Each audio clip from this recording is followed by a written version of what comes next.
What is up, guys? Welcome back to my YouTube channel, and in this video we're going to talk about if it's still a good idea to start investing in 2021 through dividends. First off, I would like to say happy Veterans Day to all the veterans out there, and let's get into the video. So we'll start off with the first question is, what is a dividend?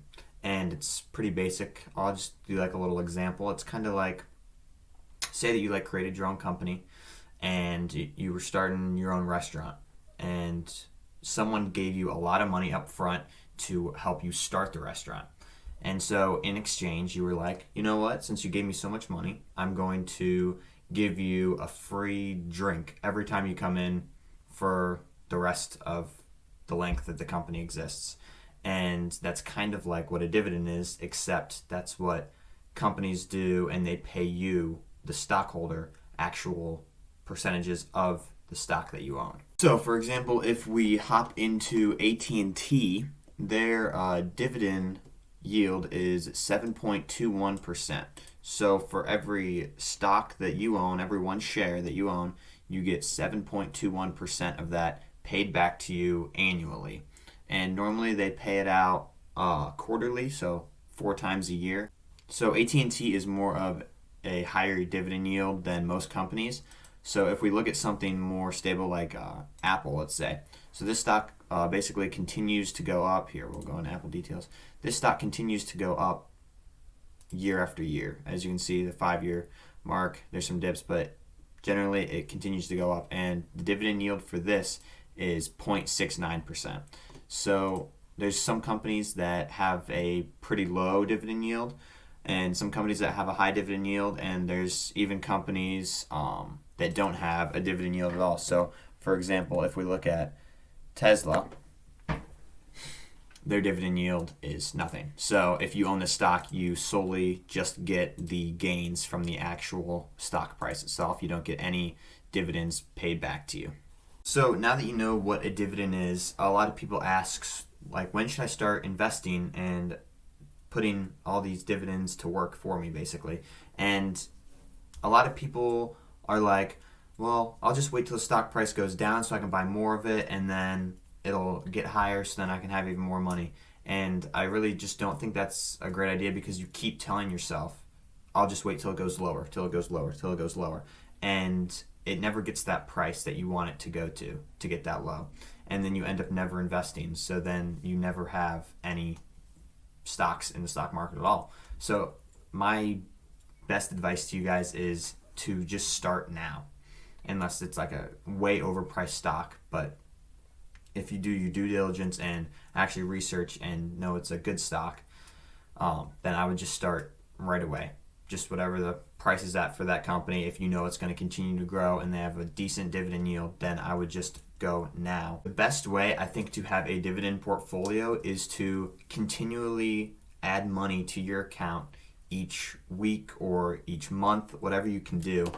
And so basically my plan that I've been doing is trying to put $100 a week into my portfolio, spread it out for all my stocks, and do fractional shares to have it continue to grow. I like the fractional shares, and the app that I use that does it is M1 Finance. And as you can see, the M1 Finance does a great job of being able to spread out these fractional shares. So basically you can set it up whichever stocks you want.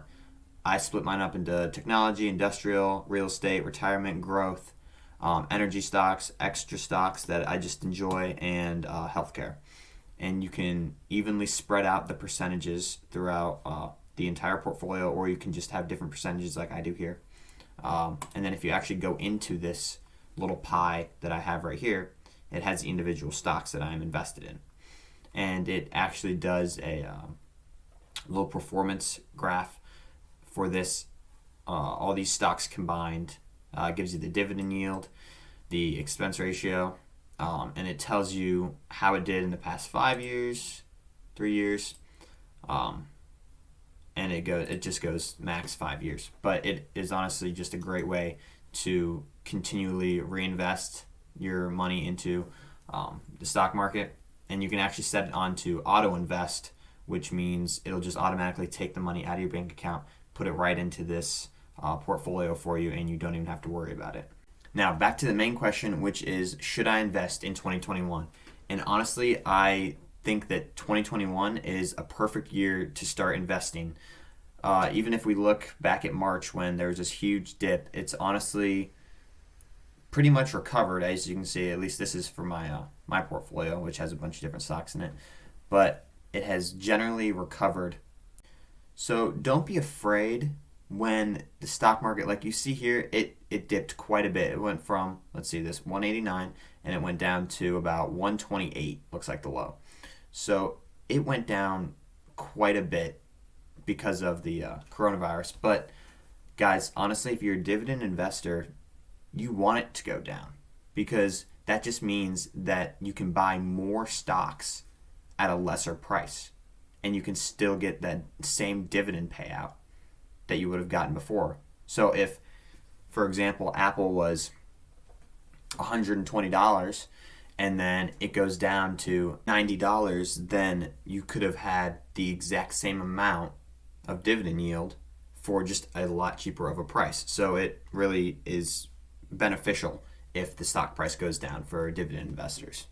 Also, the great thing about dividend investing is you get the dividends on top of the growth that the stocks that you're invested in actually make. So, for example, if I would have done this, obviously you can see 5 years ago, then I would have gained also 122% on the actual stocks that I invested in, as well as getting the dividend yield on top of it. And that's why I think dividend investing is just perfect, especially for 2021.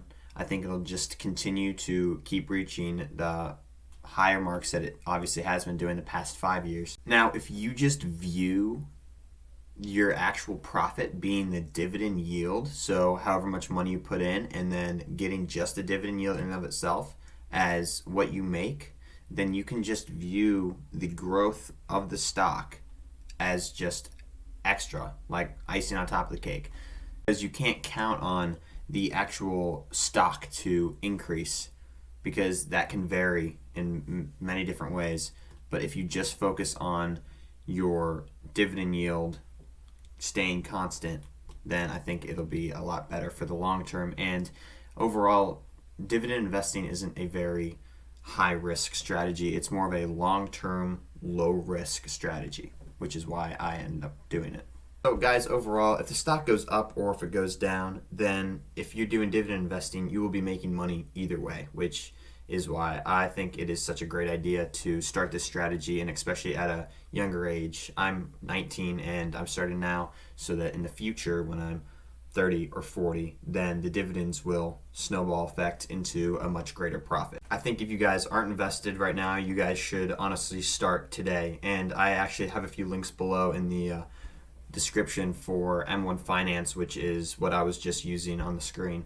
So if you guys aren't invested, I think it's a great time to start, especially heading into 2021. If you guys enjoyed the video, please leave a like, and if you guys would like to see updates on my portfolio that I do weekly, you can subscribe to the channel, and I will see you guys in the next video.